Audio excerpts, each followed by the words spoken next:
प्रश्न क्रमांक 2. प्रश्न क्रमांक 26,961. सन्माननीय अध्यक्ष महोदय, छापल्याप्रमाणे. अध्यक्ष महोदय, या ठिकाणी उत्तरात असं देण्यात आलेलं आहे की शासनानं 2026 रोजी 6 जानेवारी 2026 रोजी अभ्यासगट स्थापन केलेला आहे, परंतु त्याचा अद्याप अहवाल आलेला नाही. अध्यक्ष महोदय, राज्यातले अनेक तरुण आज अग्निवीर योजनेतून सैन्य दलात सेवा बजावत आहेत. पहिली बॅच आता जी पहिल्यांदा गेली ती 4 वर्ष सेवा पूर्ण झाल्यानंतर जवळजवळ 25% लोकांना पुन्हा त्याच्यामध्ये घेण्यात येण्यासंदर्भात काही निर्णय झालेत, परंतु 75% जवान परत नागरी जीवनामध्ये परत नाहीत. अध्यक्ष महोदय, माझा स्पेसिफिक प्रश्न आहे की अभ्यास गटाला 3 महिन्याचा कालावधी दिला आहे, अजून अंतिम अहवाल सादर केला नाही, तो किती दिवसामध्ये करणार?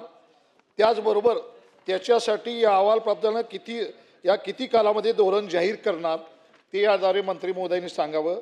अध्यक्ष महोदय, राज्य ही जी सेवा बजावतात त्याच्यामध्ये पहिली बॅच 2839 जवान आहेत आणि याच्यामध्ये केंद्र सरकारने जारी केलेल्या आरक्षणाचा तपशील जो आहे तो केंद्रीय सशस्त्र पोलीस दल आहे, BEL माझगाव डॉक भारतीय रेल्वे भरती आहे, भारतीय तटरक्षक 10% आहे, नागरी संरक्षण 10% आहे, BSF आणि वेगवेगळ्या सीमा सुरक्षा दलामध्ये हे सगळे अग्निवीर काम करतात. आता मला याद्वारे आपल्याला सूचित करायचं आहे की याच्यावरती अनेक लोकांच्यामध्ये आणि समाजामध्ये नाराजी पसरलेली आहे की हे अग्निवीर 75% अग्निवीर परत सेवेत बजावू शकत नाहीत. जे आपल्या देशासाठी सेवा बजावतात अशा लोकांना आज 10 ते 12 लाखाचा एकर निधी मिळतो की जो त्या 4 वर्ष संपल्यानंतर त्यांना परत मिळणार आहे. याच्यावरती त्यांचं जीवन या ठिकाणी सुरक्षित राहणार नाही किंवा त्यांचा शरीरार्थ चालणार नाही.